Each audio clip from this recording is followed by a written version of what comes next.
Hello, everyone, and welcome back to the Thunder Today YouTube channel. I am your host, Dylan Hibbard, and in today's video, we'll go over some of our normal stuff like our Summer League. We'll talk about them possibly winning the Summer League title. They're off to a 2-0 start in the running for that. We'll look over, we'll kind of talk about Bleacher Report's top 100 players ever and how somehow Shai wasn't even in the top 100 players ever. But to start, we're going to kind of start something new that I might want to do for the next week or two. And we'll start off with my most underrated Thunder today. And tomorrow we might do like most overrated.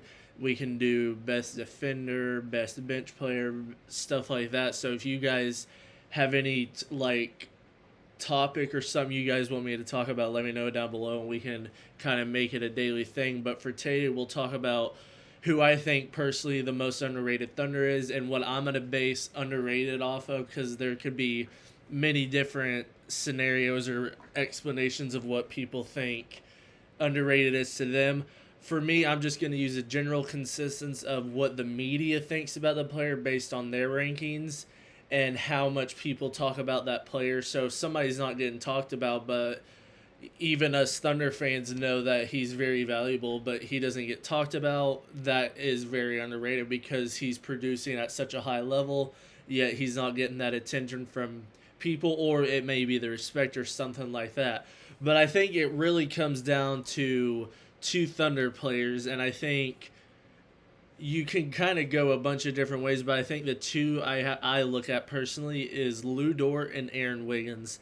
I think some other contenders are Alex Caruso, but I think after these playoffs and how good Caruso played, he kind of got that recognition of how important he is. I think before that, it was without a doubt Caruso, but now after the playoffs, I think everybody has that respect.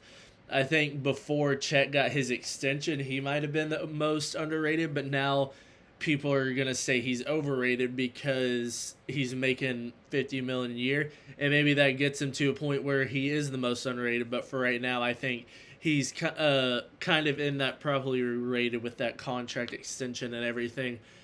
But out of Aaron Wiggins and Lou Dort, you kind of have to look at these of what do you value most, offense or defense? Because if you value defense, and especially what the Thunder do, where your defense first and your defense translates to your offense, you're probably going to say a guy like Lou Dort is more valuable to you because he plays the best defense on the other team's best player, but he can also go out there and in like a game 7 in these playoffs make 5 or 6 threes and make a difference on the offensive end. Or you look at a guy who comes off the bench, and if it wasn't for how deep the Thunder were, he could average 20 on a team in the Eastern Conference.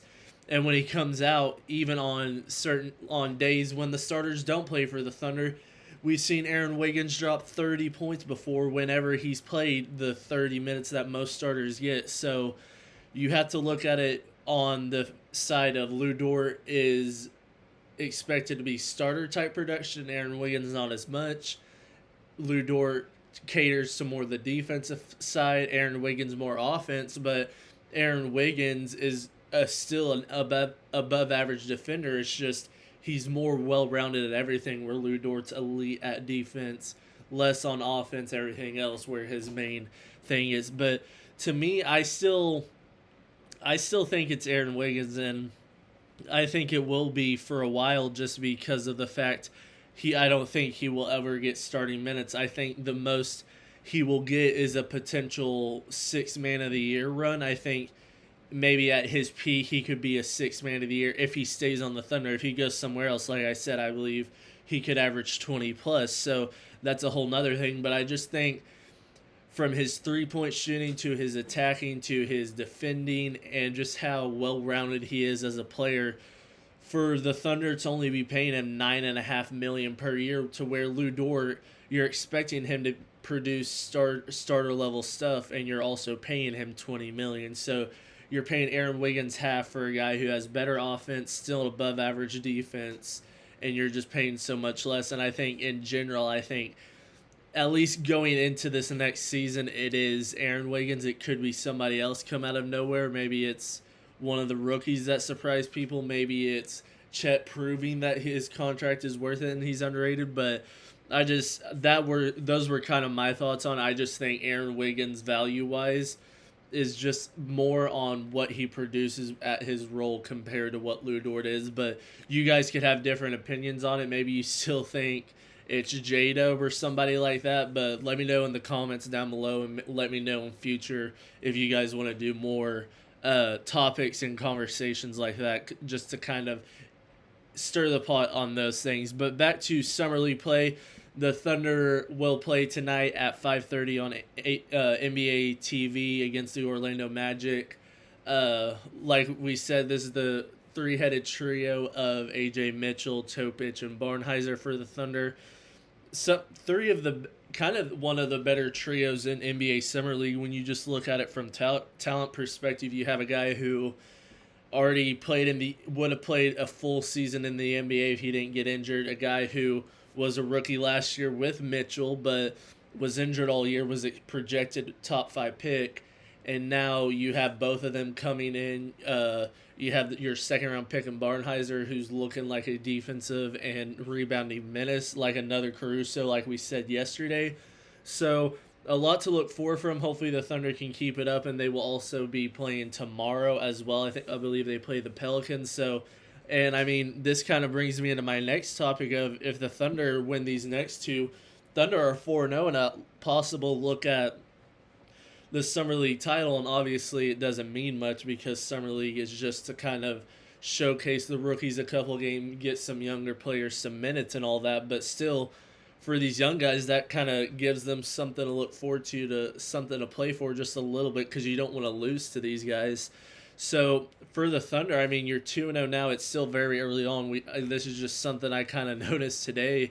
There's still like 10 other teams that are 2-0. But, I mean, if you go into these next 2 days, you win and you're 4-0, you're looking at a possibility of being in that chance of winning the thing. And that helps the guys like Mitchell and Topic and possibly even Barnhizer, where this next year, obviously, the Summer League championship is nowhere near what the NBA playoffs are going to be, but you kind of get what I mean by that. So just to kind of help them, it'll give them more experience, it give them that kind of high level play early on, because obviously Topic couldn't do. AJ Mitchell got in there in the playoffs in some random minutes, but nothing crazy. So just something to kind of keep your eye on that I thought was kind of cool to look at was how the Thunder are off to a quick 2-0 start and possibly looking at an NBA title. So just something to kind of look on.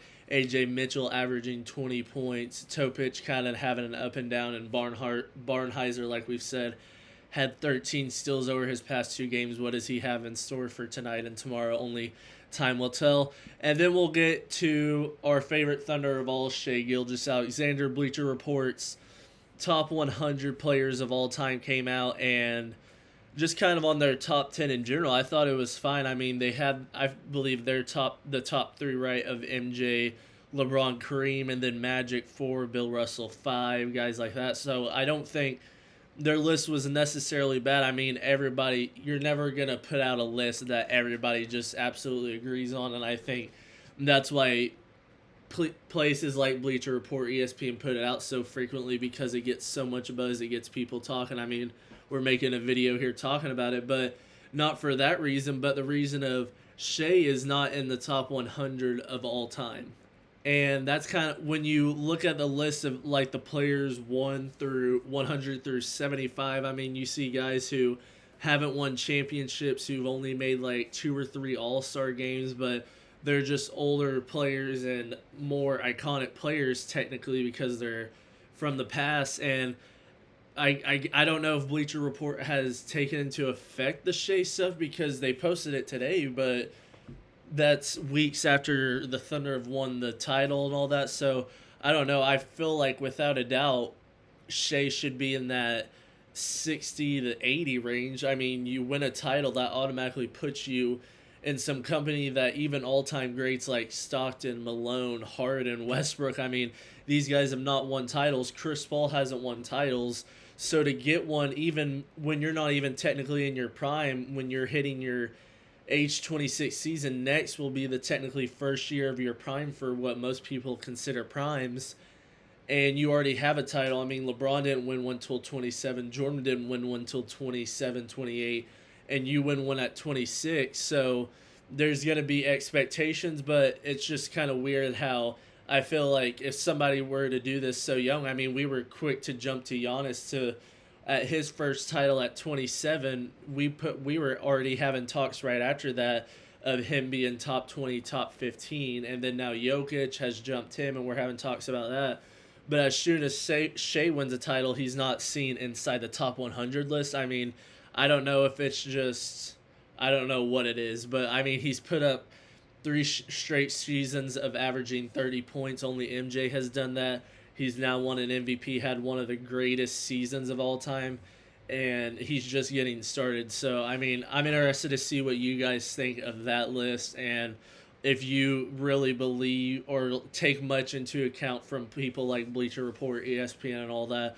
But that'll be it for me today, guys. Let me know once again if you want to keep doing those like most underrated, most overrated topics. If you were into that, let me know down below. But that'll be it for me today, guys. I'll see you in the next one. Peace.